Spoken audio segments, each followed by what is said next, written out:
ہم جب ہوئے والد صاحب واپڈا میں ملازم ہو چکے تھے، اللہ کی بڑی رحمت تھی. اے جی میں نے یہ بھی لینا ہے، میں نے وہ بھی لینا ہے.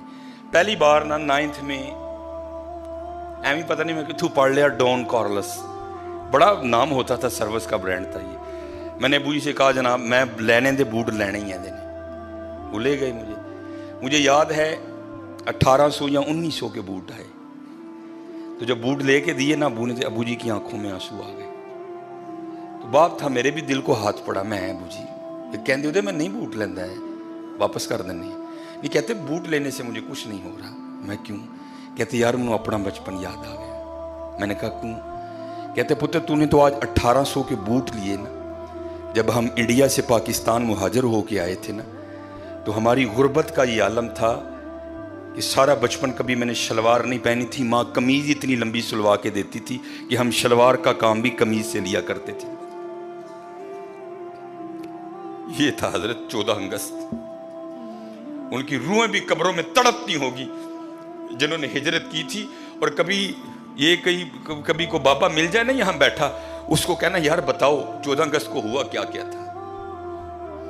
یہ ایک فگر ہے اور لکھنے والا کہتا ہے اس سے اوپر جا سکتے ہیں، نیچے نہیں آ سکتے کبھی بھی.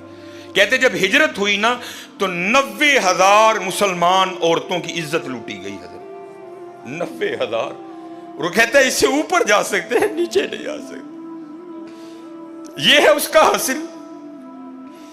ڈیک لگے ہیں، گانے بج رہے ہیں، منڈے ناچ رہے ہیں. حضرت اگر کسی رکشے پہ کوئی 4 بیبیاں بیٹھی ہیں، سب لڑکوں نے اپنی بائکیں اس کے پیچھے لگا رکھی ہیں. یہ تھا 14 اگست.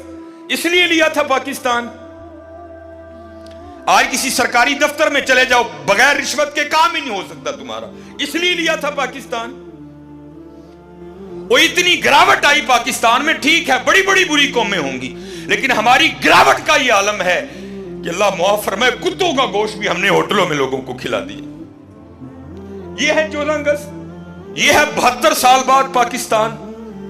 اور خدا کا واسطہ ہوش کرو. میں نے یہاں سے سیکھا کہ یہ ایک مہاجر کا یہ عالم ہے. پتہ نہیں لوگوں پر کیا کیا گزری ہوگی کہ غربت کا یہ عالم تھا. کہتے کبھی ہم نے اپنے بچپن میں شلوار نہیں پہنی تھی. تمہاری دادی قمیض اتنی لمبی سلوا کے دیتی تھی جس سے شلوار کا بھی کام چلتا تھا. ابو جی کہتے کبھی بچپن میں ہم نے پاؤں میں جوتی نہیں پہنی تھی. میرے ابو اور بڑے امیر تھے پیچھے کشمیر میں. ابو جی بتایا کرتے تھے جب ہم مہاجر ہو کے آئے اتنی غربت تھی کہ جب ہمارے گھر میں دال پکا کرتی تھی نا تو میں مذاق کے طور پہ اپنی امی کو کہا کرتا تھا امی جی ان کو کچھا بھی تے دیو نا. انہوں نے کہنا کیوں؟ اے ہن میں دیش کی چھال مار کے تے دال دا دانہ کٹ کے لینا.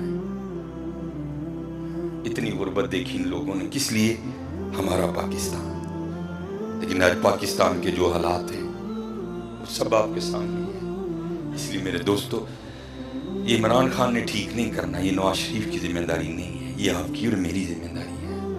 یہ آپ کی اور میری ذمہ. چھوٹی چھوٹی باتوں کا دھیان رکھو.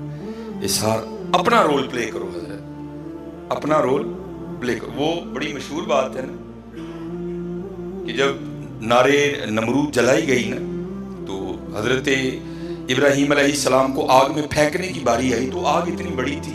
اب وہ سوچ میں پڑ گئے آگ میں پھینکے کیسے؟ آگ کی تو قریب جا ہی کوئی نہیں سکتا، اتنی بڑی ہم نے آگ جلا لی. کیونکہ شیطان مجسم ہو کر، میں مختصر سناؤں گا، اس نے آ کر نا غلیل منجنیک بنانے کی جو تکنیک ہے نا وہ اس نے نمرودیوں کو بتائی. منجنیک بناؤ، ابراہیم علیہ السلام کو بنا کے نا سٹو. تو لکھا ہے کہ جب وہ آگ جل رہی تھی نا تو چڑیا اپنی چونچ میں نا پانی لا کے نا نارے نمرود پر ڈال رہی تھی کہ یہ آگ بجھ جائے. کسی سیانے نے پوچھا وہ چڑیا وہ اتنی بڑی آگ تو بجھا لے گی؟ وہ دیکھ تو صحیح آگ کو، یہ جو تیرا ایک قطرہ ہے یہ کیا معنی رکھتا ہے اس آگ کے لیے؟ تجھ سے نہیں بجھے گی. تو مولانا روم فرماتے ہیں وہ چڑیا کہتی ہے مجھے بھی پتہ ہے نہیں بجھے گی، لیکن کل بجھانے والوں میں نام تو ہوگا نا.